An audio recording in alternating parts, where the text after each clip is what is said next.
Good morning, everyone. So I'm Leah Ricci. I'm the New Agrarian Program Director at Quivira Coalition. And before we dive into our panel, I want to tell you just a little bit about our New Agrarian program. So since 2009, Quivira Coalition has partnered with experienced ranchers and farmers across the Intermountain West to offer annual apprenticeships in regenerative agriculture. And the program is really geared towards young and aspiring agrarians who are looking to gain not just the experience, but also the personal connections and professional network to really step into and further their careers in regenerative agriculture. And we typically sort of end the season at the Regenerate Conference. It's an opportunity to celebrate all of the hard work and the season for all of our apprentices. So they're all here today and yesterday.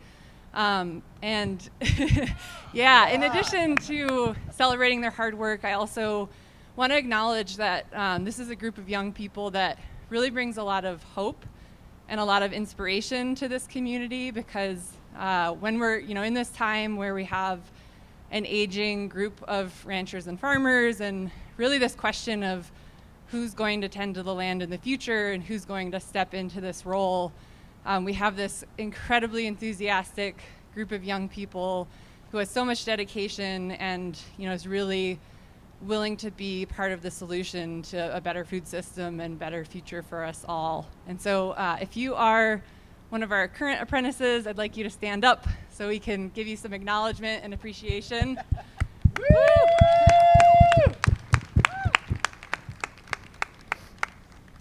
And if you haven't talked with any of our apprentices, whether you are a young person who's considering doing an apprenticeship yourself at some point, or you just want to hear about their experience, or if you perhaps are looking to hire someone who is hardworking and really dedicated, I encourage you to go out and talk to them today.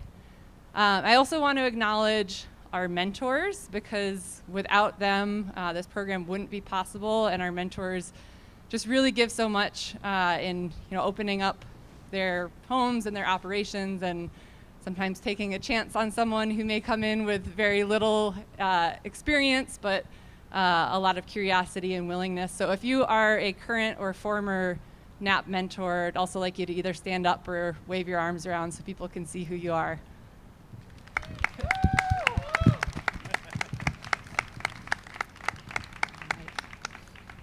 And just so everyone knows, applications for the 2022 season just opened on Monday, and they'll be open until December 15th. So if you're curious about becoming a NAP apprentice yourself, come talk to one of us. You can talk to any of our apprentices, or Taryn and Taylor, two of our coordinators, Erica Mannix, or myself. All right. And so without further ado, I'm going to introduce our panelists. And this is the second year that NAP has convened one of the plenary panels, where one of our goals of this is to really speak to the challenges and the experience that young and beginning agrarians are facing. So we have three great speakers, all who are at different stages of their careers in agriculture, representing different types of and scale of agriculture, but who have a lot of things in common that we'll talk about today. So we have Lewis Martin, who's the founder and CEO of Round River Resource Management. Got a very popular fan club. Of one. So Round River Resource Management is a land and livestock management company dedicated to managing ranch lands and livestock for economic and ecological sustainability. Lewis has been involved in the ranching industry for over 40 years and became a student of holistic management in 1985. As a graduate from Texas A&M, Lewis served as the manager of the Texas A&M Beef Center for 18 years before moving to eastern Utah to manage large public lands ranch near Vernal. In 2003, Lewis moved to Colorado, and in 2008 founded Round River Resource Management after being selected to lease and manage the Brett Gray Ranch by the Colorado State Land Board and the Nature Conservancy. Today, Round River manages over 75,000 acres of ranch lands using regenerative, time-controlled grazing practices and livestock as tools to restore ranch lands and provide profitability to land and livestock owners while offering a pathway into ranching for aspiring agriculturalists through an internship, apprenticeship, and mentoring program. And Lewis is also a longtime mentor in our NAP program. We also have Sergio Schwartz. He's the third son of his Guatemalan immigrant father and American mother. He was born, raised, and spent all but a few years of his life in the suburbs of Albuquerque. He's now beginning to actively pursue his lifelong dream of becoming a farmer and active advocate for food justice in New Mexico after working for 10 years as a stay-at-home parent. In the fall of 2020, he completed a season-long internship with the Grow the Growers program and more recently completed a service term with AmeriCorps Seed Corps at Roadrunner Food Bank. He's ending his first season of co-farming Del Cielo Farm in the South Valley here in Albuquerque. And he hopes to use what he's learned about his community and its food systems to further his learning, serve and give impetus to food justice advocacy and education in his community. And then last but not least, we also have Amber Smith. Amber has been living and working in rural America her entire adult life, beginning at the home ranch in Colorado where she worked as a wrangler. She was director of activities for a rural nursing home in Nebraska and developed riding programs for 4-H youth.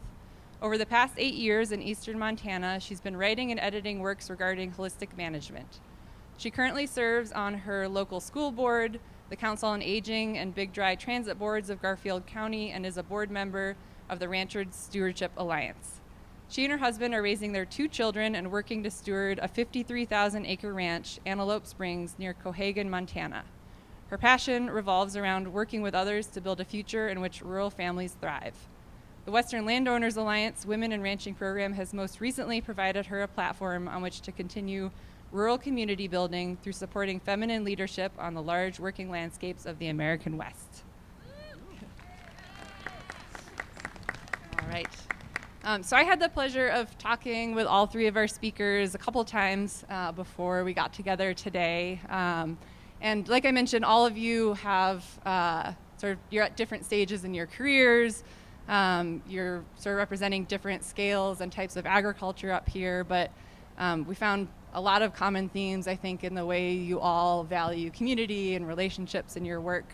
So I was hoping each of you could tell us a little bit about a particularly formative moment in your journey that's gotten to where you are and helped really inform your approach to agriculture today.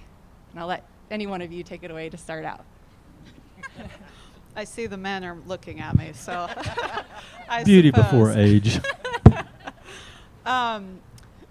I like to share a story about trees when I talk about a formative moment in my time in large-scale ranching in the American West. And I had spent 7 years in north central Nebraska on my husband's family place.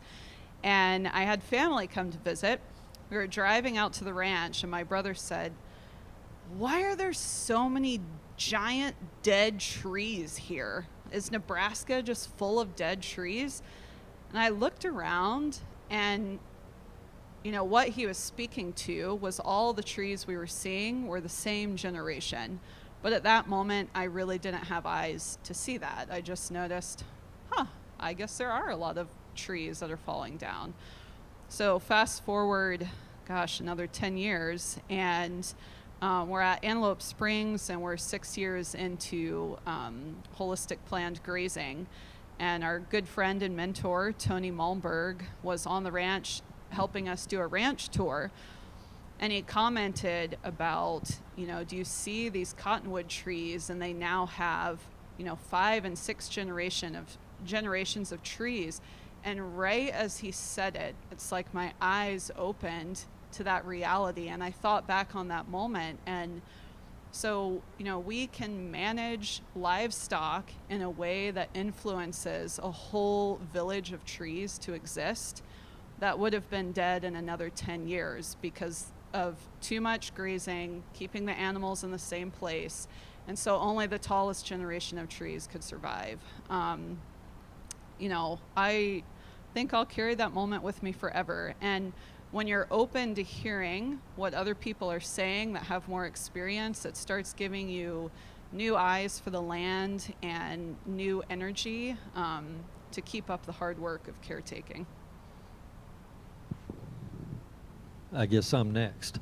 Well, I'm the old guy up here on the stage, and my journey began back when I was in high school, or even before that.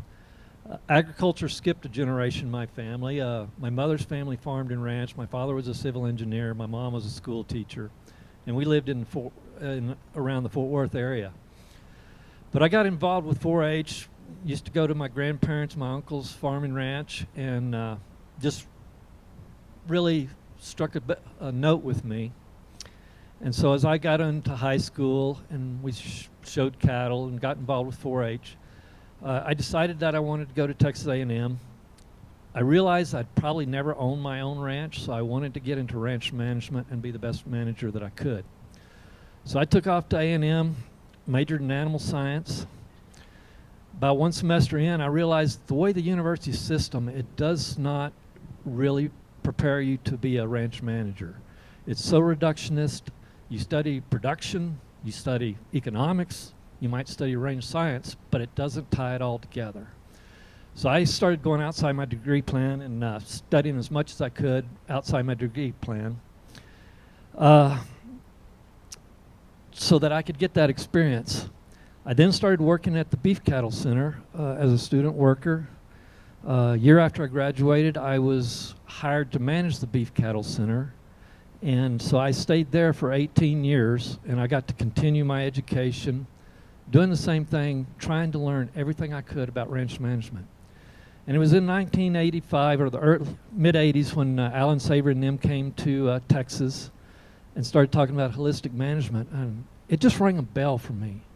I can remember sitting in a range science class talking about what they were doing and talking about, and they were basically labeling them as crackpots, saying that holistic management would not work. But it made perfect sense to me, and so I became a student of holistic management back in the mid-'80s. Tried to start following those practices as I continued on with my career. Then in the late 90s, I decided we had to change administration at the university, and I just felt it was time for me to move on, but I didn't know exactly where I was going to go. I did a little bit of consulting around the state of Texas, Oklahoma, and New Mexico, but it wasn't paying the bills, and I was starting to starve to death, dip into my savings and those kind of things. And so I started looking around some more, and I found a large public lands ranch out in Utah and was hired to manage that. I went out there for 2 years and felt like I made a lot of progress. After 2 years, I got fired. One of the most devastating things I'd experienced, but also one of the most rewarding things too. And I landed on my feet over in Colorado, working for a family that had been involved with holistic management almost as long as I had. I worked for them for 5 years managing their ranch. And then the opportunity to lease the Brett Gray Ranch came open. It was a state-owned property involved with Nature Conservancy. And so I went to my employers and say, hey, are y'all interested in leasing that? And they say, no, it's already more of what we've already got. I says, well, I'm interested in doing something. And so they said, well, put together a proposal. I did. And they bought into it, and it was to form a land and livestock management company. We submitted a proposal to the State Land Board and Nature Conservancy. I think there were over 30 applicants, and we were selected to lease the property. It's a 50,000-acre ranch, and that's when we formed Round River Resource Management. Round River is based on the writings of Aldo Leopold, where I read Sand County Almanac and Round River Essays. And so I named it after that because we were going to be a resource management company, and founded on holistic management and writings of Aldo Leopold. So we were selected to do that. We formed a partnership. My partners put up 75% of the capital. I put up 25%. I didn't have 25%. So a college professor and mentor loaned me $40,000 to start the business. And so we started it. An important part for me, recognizing how difficult it is for young people to get into agriculture, was to have an internship program. So since 2008, we have operated our business entirely with interns and apprentices and provide them a pathway into agriculture. I've had over 60 interns and apprentices.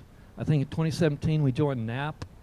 I've had several go on to manage other ranches, several veterinarians, and a number of other things.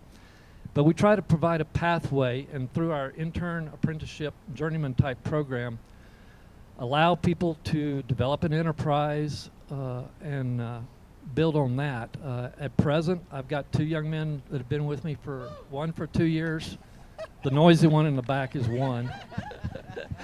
And another young man that's been with me for 3 years. He recently purchased a herd of cattle. Now he has his own herd of cattle and is building on that. And so that brings us to where we are today, just a way to try to give back and give other people an opportunity. All right, so my journey, I grew up in Albuquerque, completely divorced from anything agricultural. I think the only relationship I had to agriculture was like sitting under this pine tree in my front yard with this parsley plant and just occasionally going out there and like munching on the parsley. And in 2005, I had the opportunity to live in Chile for a year. And so I spent a year in Chile living with Mapuche, kind of just going around learning lots. And I had one opportunity to visit a school there. And it was an elementary school with this incredible like 5-acre farm. And it was the most beautiful, fruitful piece of land I had ever seen in my life. And it was out in the campo. It was out in the Mapuche land. And just hearing, you know, the love that the school director had for this land and the process and the gift economy that actually built it up. And I didn't have the word gift economy yet. I didn't have the word indigenous foodways yet, but those were the practices that were happening there.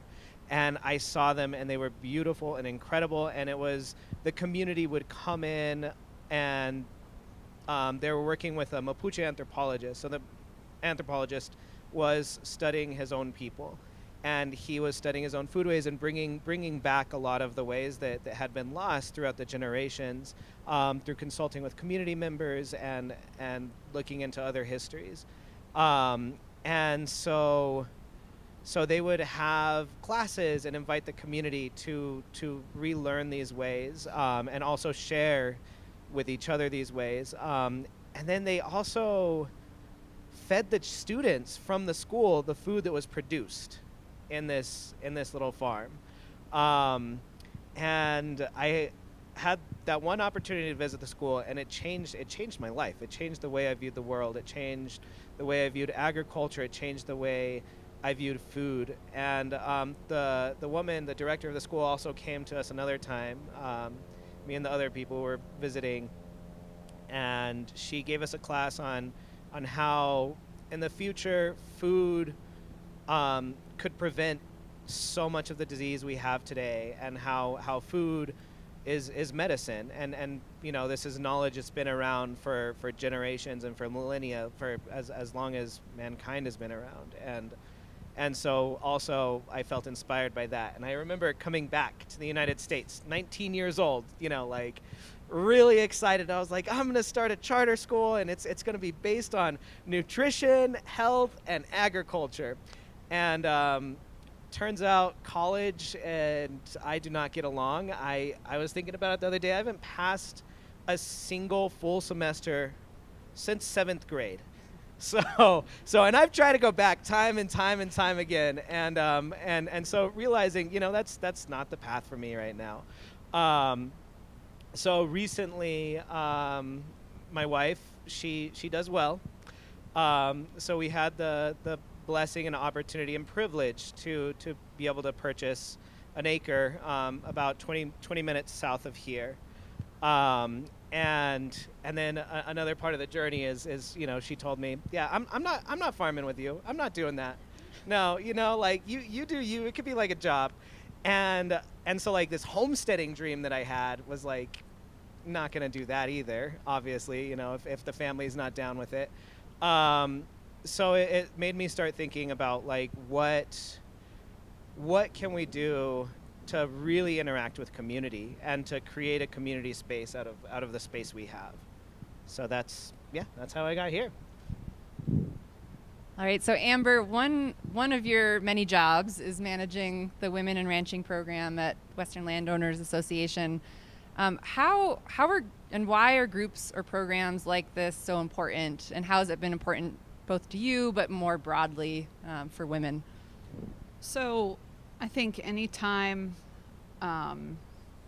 people like to see themselves reflected in the experience of another, and when that experience is being told from someone that they can identify with, it opens a lot of opportunities, and it helps you find belonging and a sense of community.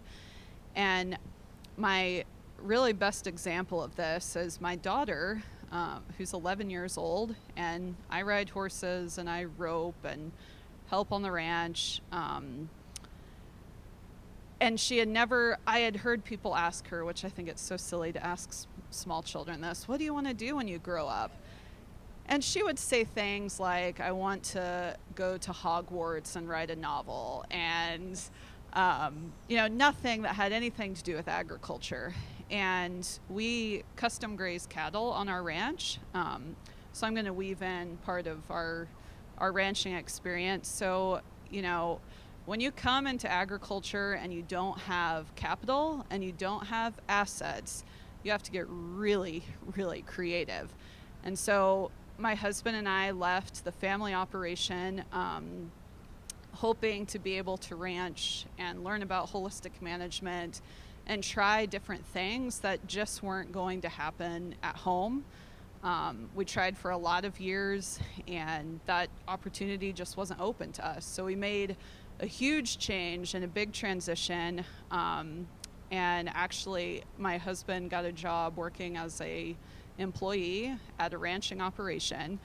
So this is like the oldest son of a ranch who's been there for 13 years and then steps away and takes a job as a hired man. And he was terrified.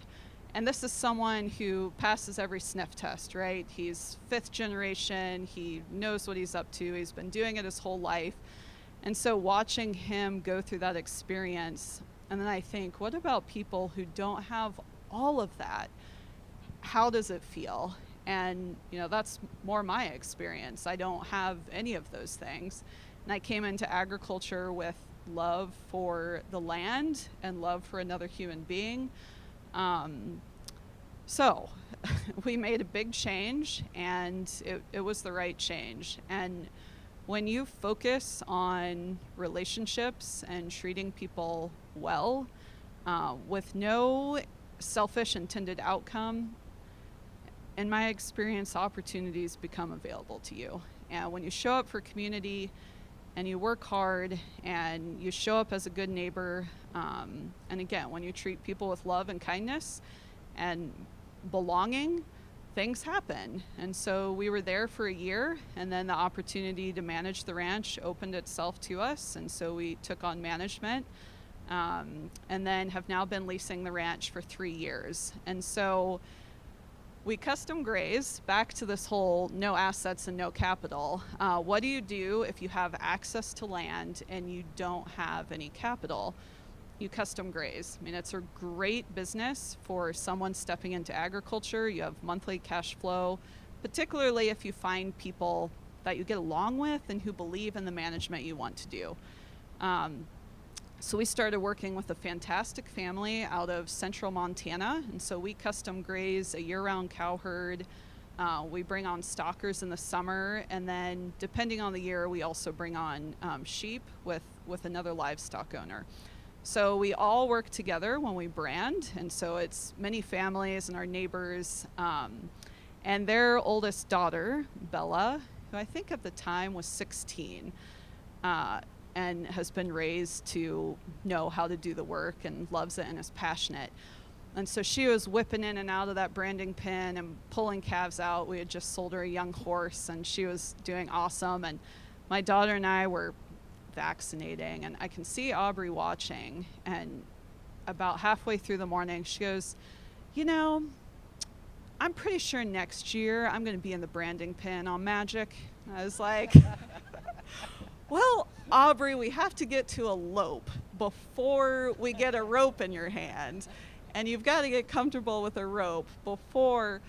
But what she saw in Bella, she's never said that. And she works alongside of myself and my husband, and we've had female employees. But for whatever reason, that moment and watching Bella, who she admired and wanted to be like, that opened a new door for her. And so it can be a challenge stepping into agriculture, stepping into rural communities that you weren't raised in, and many people have been there for a long time. I struggled forming close relationships when I first moved to rural communities, except you can always find these there are just special people in those communities who are excited when new people come. And when you can find those people, honor them, connect with them, have them over for supper, do whatever it takes to build a good relationship, because they will be your entryway into those communities. What was the question? So that's, I think what I'm most proud about our story is you will hear a lot. It can't be done. You don't really look like a rancher. What kind of experience do you have? And people won't even be that bold and ask you. If you just don't pass the sniff test,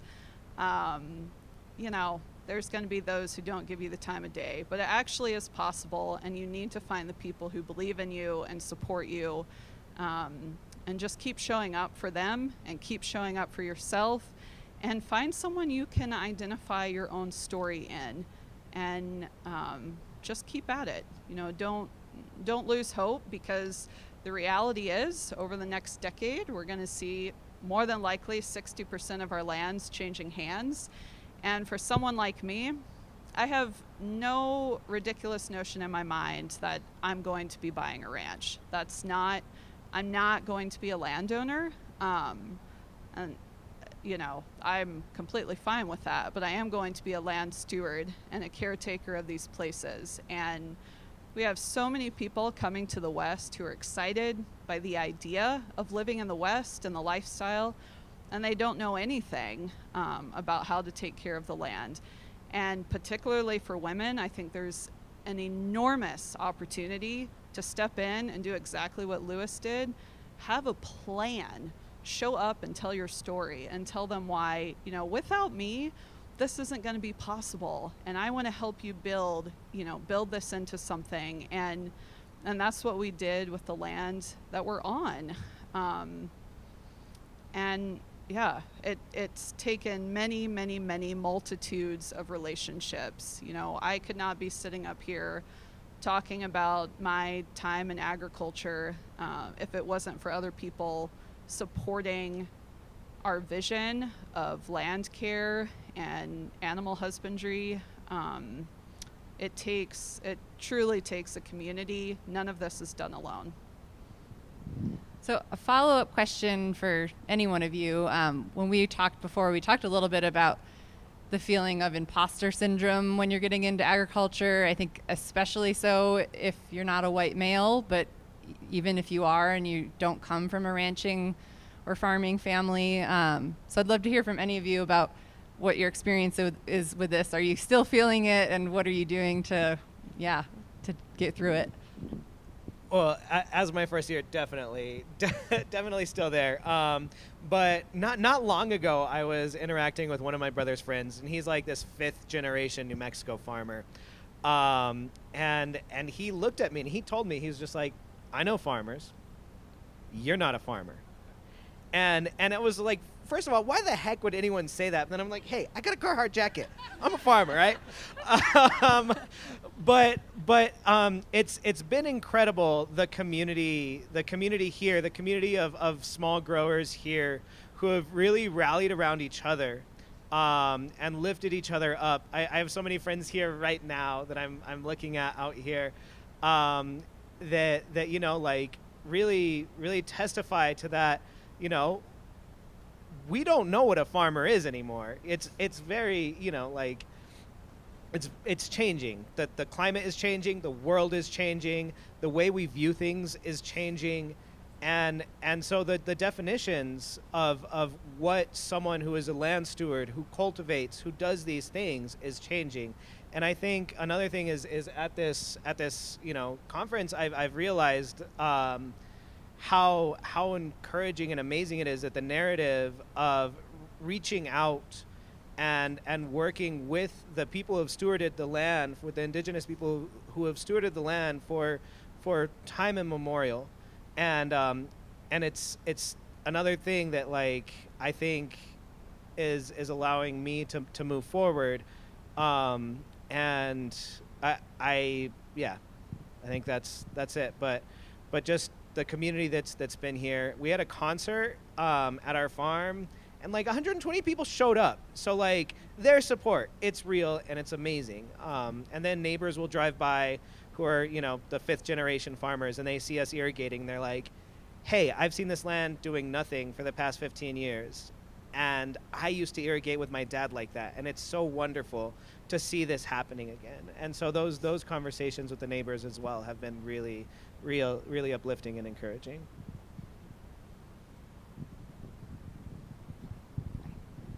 So each of you also, in the ways you're operating your business or the vision that you have for what your business can do, you have a bigger vision for what agriculture can do beyond just producing food and making you money. So would any of you like to comment about how you see what you're doing shifting and shaping your communities, whether that's helping the next generation or building community? How are you shaping your business so that it's doing more than just producing food? Well, for me, you know, I think we're at a crisis or a tipping point. For generations, we've discouraged our young people from going into agriculture because you can't make a living, it's too hard to work, blah, blah, blah, and so on. I think there's a lot of opportunities in agriculture, but, you know, and I'm part of that group. We're getting old, and everybody, they control all the land, and it's tough to get into agriculture, but that's changing. That land's being, those people are retiring, that land's being sold, but we got a problem. We don't have any young people to take over that land and know what they're doing. So I think there's a real opportunity, and like Amber said, you know, land's going to become available. You may not own it, but if you can develop the skills and the knowledge and experience to manage it in a regenerative way, I think there's a lot of opportunities. And that's where our business is built around. Round River does not own any land, does not own any livestock, but we control a lot of grass and a lot of land. And we are regenerating that land, we're showing improvement in that land, and we're providing opportunities for people to build some capital, some assets. I'm building a herd of cattle. Like I said, one of my apprentices has got his own herd of cattle now. And so it's giving an opportunity to get into agriculture, but there's a safety net there. And so that's my way of giving back.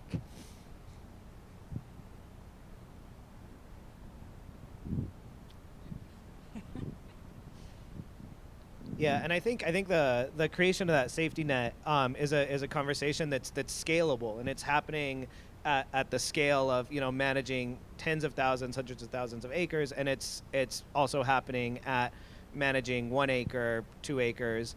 And so we've been in a lot of conversations with the community lately of how do we tool share, how do we knowledge share, how do we create this web. One of my a phrase that I really have always hated is, you know, a chain is only as strong as its weakest link, because as people we're a web, we're a weaving, and you know, we do not break that easily.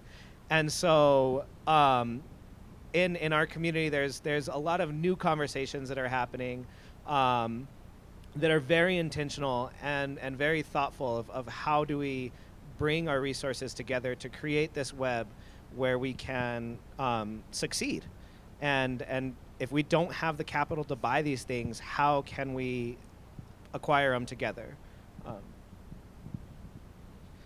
So I'll share a story from this spring. We were alongside of the custom herd, like as we're able to build capital, we're building a herd of cows along the side. And so we were branding our small herd, and that included, I think, 5, I call it women in ranching families. I always introduce the women first and their husbands second, and they love it. And a handful of younger young men, and then a couple of young women who were working for us. And so we've been doing things a little bit differently. So all the women want to participate and be part of the branding and rope and ride and use the Nord Forks. So we hired a babysitter, but the kids want to help gather. So we all haul the horses and trailers down. We all ride out and gather. The kids help for a while. And most of them are pretty, we have a lot of little kids in our community. And so then the babysitter kept them safe and then hauled them back up to the house for snacks. So then I was watching these women show up, and because of where they were branding, the assumption they had made was, this branding is for me. This is about me. This is women in ranching. And so they just rode in and roped. We had a gal who had never roped before. All the young guys who were there helping us, came around and were supporting her and keeping her safe on her colt. I was super proud of them. And I had ridden up to each one of them that morning while we were gathering and said, hey, our employee, this is her first time. And, can you guys make sure? I just want to keep her safe in the pen. They're like, yeah, your husband called us last night. It's like, it's a conspiracy. What is happening? So what I noticed is when these women showed up with courage and confidence, because they thought that was acceptable for them to do, everyone around them completely revolved and situated themselves around that. There was no fight or tussle or any stubbornness or the things that I think women often assume are going to take place if they show up how they want to show up, doing the things they want to do. It was really a beautiful, beautiful day.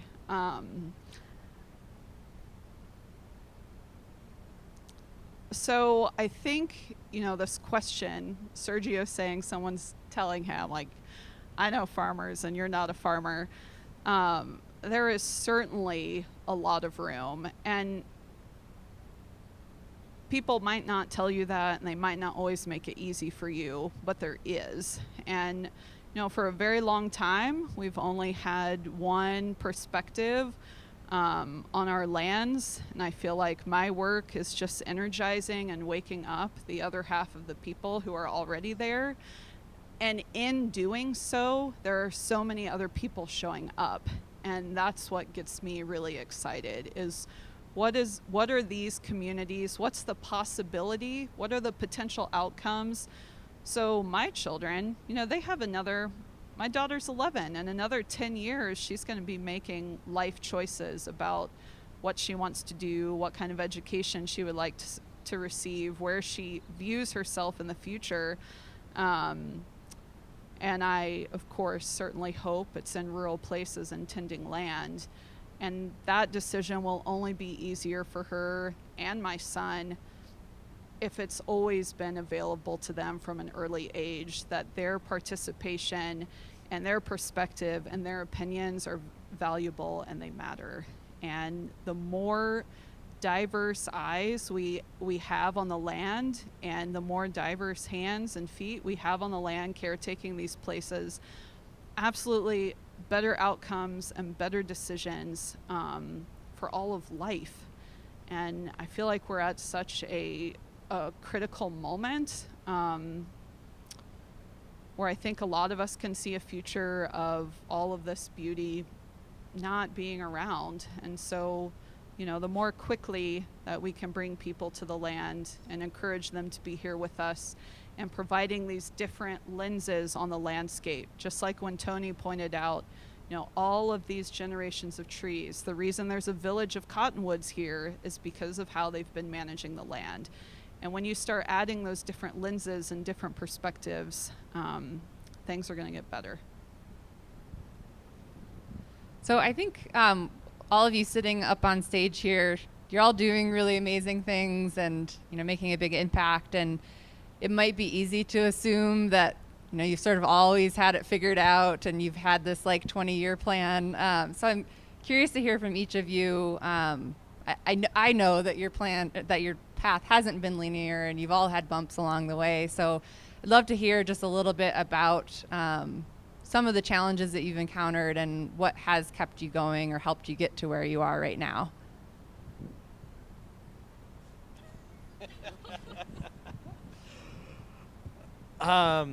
Yeah, so the constant fear of not being a farmer, I think, is one of the challenges. Another one, that when we purchased the land, there were a lot of challenges that were actually blessings. One thing is that the home, there's a little casita on the land, which we are hoping to rent out to someone who would take care of the space. It flooded. A pipe burst. It's adobe, I was worried, melting walls, and the whole thing flooded. And insurance came through, and we got a whole remodel on the house. And now we have an incredible tenant who's also my farm co-manager, and who we work really, really well together, and that's been an incredible blessing. And then just my own family, I think I always had this dream of raising my kids on a farm and teaching them grit and hard work and all those things, and I've got the Harry Potter nerd 12-year-old too, who's someday gonna go to Hogwarts, and it didn't happen that way. And I think it was a blessing in that I've had the opportunity to work with other community members who are bringing that new set of eyes, that new set of hands to really connect with the land in a way that is loving and thoughtful. And so that's so having that present as a challenge but later be a blessing has also been a thing. And then finances. I mean, no one's making money right now farming. I mean, we heard some great stories of people who've been able to, right? But it's a big challenge, and I come from a space of privilege where my wife has been able to support our family since she graduated, and so that's not a huge worry for our family. But I know that when I'm coming home from having 6 meetings and being out in the field all day, my wife's like, "Are you making money doing this?" And I'm like, "Nope." And that presents its own challenge of how do we have that conversation and what do we value as a family, and yeah, so even in this space of privilege, the fact that the farm is not bringing in revenue yet is another challenge. Well, I think for me, some of the challenges I face, and I mentioned a while ago, was when I decided to leave the university system. I didn't know for sure where I was going to go or what I was going to do. I took some of those tests, tells you what you're good for, all that kind of stuff. But I couldn't see myself doing it. I couldn't being a firefighter, and I don't even remember what that. So I said, well, I'm going to try this consulting thing, and so we did that for like 3 years, and I had some good clients, but still wasn't enough to really make it. And then I decided, I started looking again, and I found this ranch management job out in Utah. And the one thing I didn't want to wind up is being a cowboy working for 1,000 in housing, for the rest of my life. And so I took this job out there in Utah, and I knew it was a high-risk situation when I went out there. It was owned by a Texas oilman. It's 450,000 acre ranch. It had 6 managers in the 8 years that he'd owned it. So I was the 7th casualty after 2 years, and I was there the second longest of anybody there. But I felt good. It was during the drought of 2002, and I felt like I had done the right things, and it was more people issues than it was what I had done. And so I got lucky, and I landed in Colorado. Built some good relationships, and opportunities came, and with the relationships I've had, it gave me the opportunity to move into where I'm at now. And like I said, my partners started out, they owned 75% of the business, and I 25. That has reversed now. I've had the opportunity to buy out a large portion of their share, and try and just pass that on down to future generations. And Lewis, not to put you on the spot, but how old were you when you started Round River Resource Management? 50.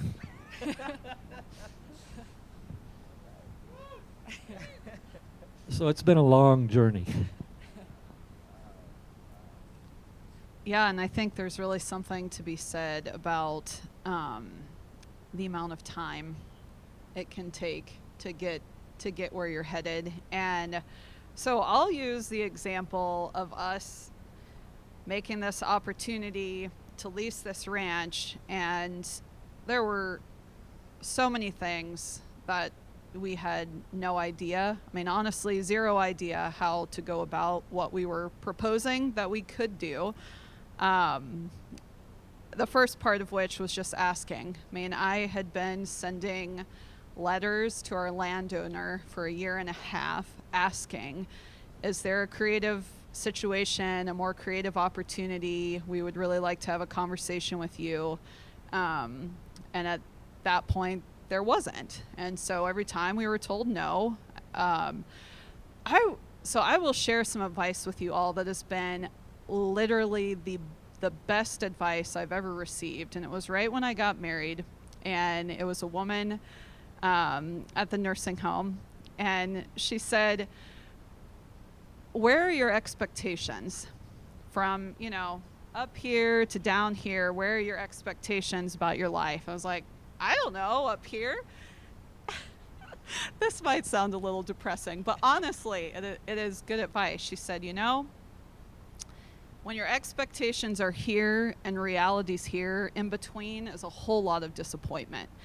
And I have tried to move forward with things, always holding a vision for what I thought was possible without holding the expectation that I had any right to it, that it ever would become possible.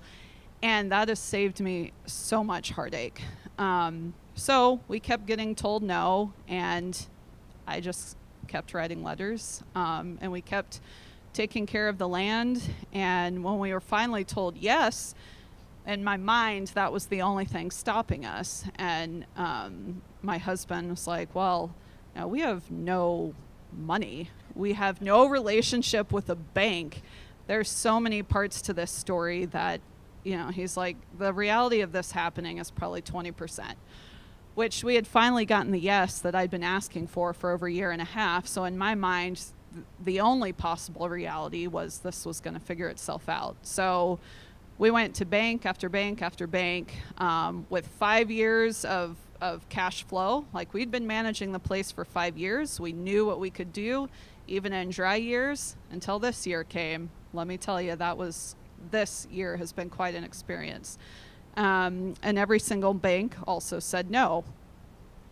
Because again, when you don't own land and you don't own livestock, and we had a broken down pickup truck, a 25-year-old Toyota 4Runner, and 7 horses, they weren't all that excited to support a bank loan so that we could pay our first lease on the property, which, if we got it signed, was going to be basically within 4 weeks of signature. So earlier on, I brought up this thing about caretaking relationships. And so what actually ended up happening to jumps like cash flow the first year of our business was our grazing clients in December prepaid their grass for the following May to give us cash flow. And that has been how we've banked. So we still don't have a relationship with the banker. Now, great, right? So here we are 3 years into this lease, and we, after having managed the land 5 years, we had very conservative numbers in all of our lease proposal about what the land could produce, how many cattle we could run, and therefore, here's the lease that we can pay. And again, caretaking relationships. If we had to pay a market rate lease, we also couldn't be on the land that we're on. And so our landowner looked at our plan and said, yes, like I see this, let's keep in touch. Like, let's make sure this is going to work. So we get to this summer, and it's like the most, I don't know how to even say this, the apocalypse, basically, the most devastating drought that eastern Montana has seen. And so out of 100 reservoirs on the ranch, we have about 3 that have any water in them. So we spent about $10,000 of money that should have been going towards our lease to buy great big, like 4,000-gallon storage tanks. And my husband retrofitted trailers. So we hauled storage tanks all summer. We're moving pairs constantly, trying to keep water to them. So on the 4th, I hope you guys still at a ranch or farm after this. So on the 4th of July, it was going to be 112 degrees. The water system failed. So we left at 4, had the kids, our employee, and so rode all day pushing cows and calves that were certainly not wanting to be moved to another pasture, which we did so frequently this summer. They actually started getting really good at pairing up and walking a few miles for us. It's the end of the day, and I was thinking, I have the best life. People talk about the romance of the West and the reality that it's hard to make a living. But there are days that are so completely perfect, and spending 14 hours on my horse in 112 degrees was perfect to me. So we get back to the barnyard, and I told the kids, go pick out a movie, go get a pop, and I told our employee, go get the horse gate open. We'll let's go back to the house and have a beer. My dog came around the corner of the barn, and my horse, who's 17 years old, jumped in the air, landed on my left foot, and broke all of my metatarsals. So, here's a family, we already realize we honestly can't even afford our employee this summer because this drought, we know what's coming. But we kept her on through her contract, which I'm really glad we were able to honor that. And now here's Amber, ass in the recliner, praying the ranch ain't on fire all summer. 2 kids who just got sick and tired of dad out moving water all the time, just wanting school to start back up. And now, blessedly, it's November, and my foot is, healthy, and I'm walking again. And so this is the thing. It's sitting through all of it and continuing on. And believing. I find people on the land to be some of the most desperately hopeful, because you always have to be hoping for next year. Right now we're hoping for snow so we get some water in our reservoirs, and we'll see. If this next spring comes and we've had a dry winter and we don't have moisture coming, that's going to be a whole nother conversation with our landowner. And so it's just ongoing and continuous, and keeping all parties informed of what the reality is, and continuing to treat each other well through all of it, even on days that are really, really hard.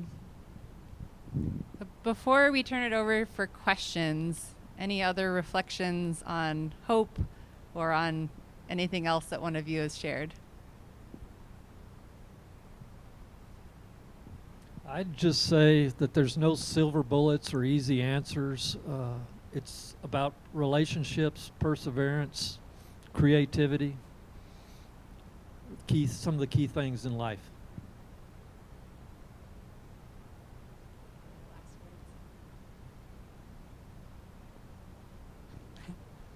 All right, Leah. Well, I think we will have a couple minutes for any questions from the audience. And I'll just say that we're also really excited to talk with folks in smaller groups today at the roundtables.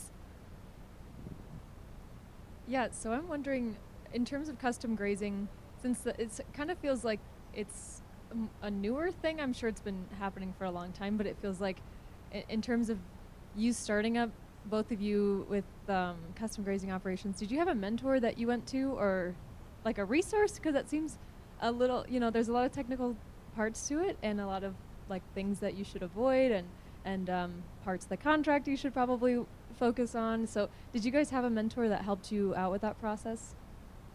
Not really. Just figured it out by design. So we, when we started working at Antelope Springs, it was being managed by a management company, and the whole outlay of their plan was to be taking Wall Street money, buy ranches, custom graze other people's livestock, and training up the future of holistic practitioners. And so we had 5 years of working within that system. So to us, it was a complete no-brainer. I mean, it was so nice to have that experience before we started out on our own. And I will say it is interesting. It's our life, it's our business, it's how we make an income, it's how my family gets to, experience the land in the West. And it is like shocking to me how many people are confused when I use the term custom grazing. And every single banker that we went into, looked at us and just blinked. And so what do you mean by custom grazing? And, but again, I cannot say more. Ranching for profit was a big one for us in 2013. And that was kind of their idea too, is, for you young people, lease land, custom graze other people's livestock. That's a really good way to get a start. And it has fed my family, and, my kids love their life, and it is a really good way to get started in ranching. One thing I'd like to add is, as a custom grazer, you've got to work on a margin. You got to be able to charge enough that you can make your payments and stuff, make the land payments and that kind of stuff, but you also want the livestock owner to be able to be profitable as well. One of our key advantages, I think, is to be able to reduce the overhead costs for the livestock owner by being able to spread our equipment and labor over more acres, more livestock, and that's where we can make the livestock owner profitable.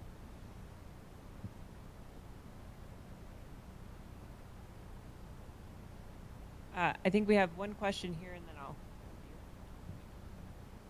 Hey, I'm curious from your guys' vantage point, where you see the biggest opportunities to accelerate the development and adoption of holistic thought and decision making in the paradigmatic transition that we have to make from from this regime of reductionism, toward something that embraces, the bigger picture in all of our decisions in our lives.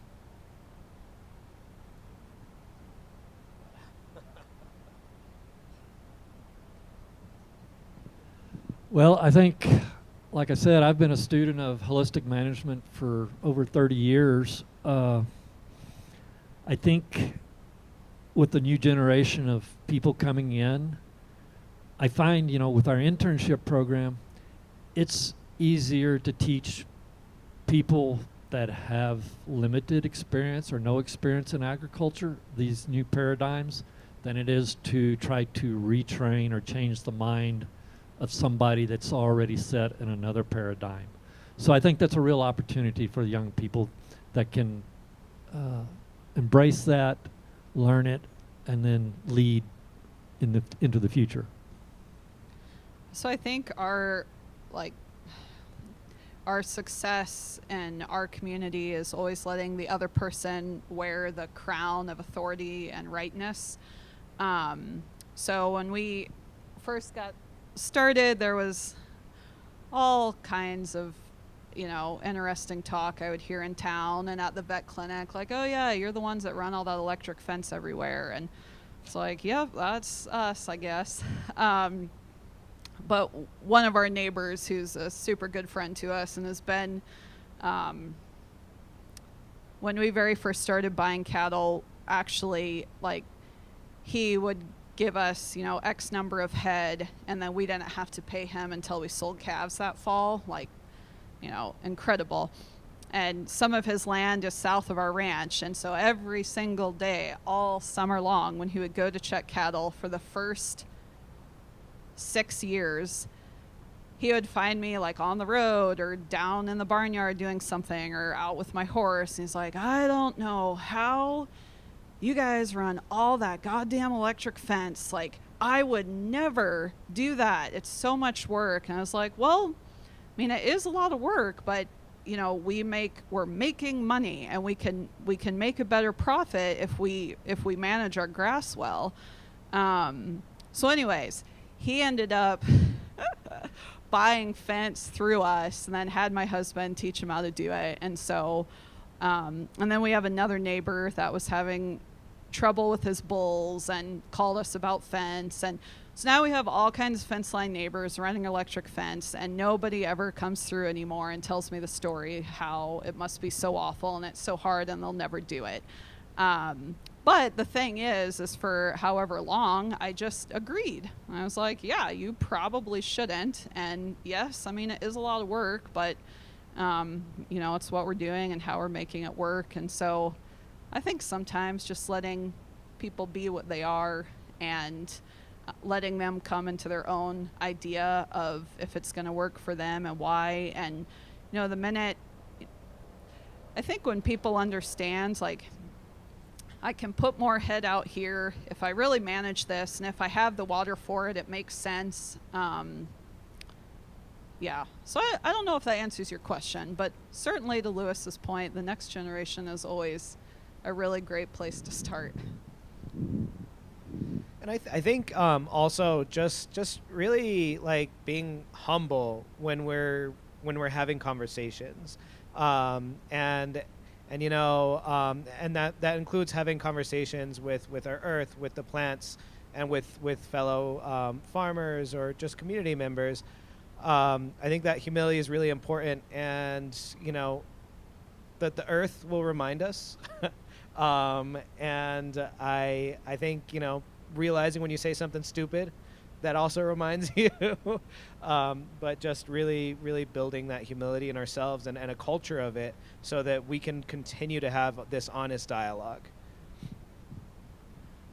I know I said we were going to take one more question, but I think we actually need to wrap up. So I'm going to encourage you to bring your question to the round table.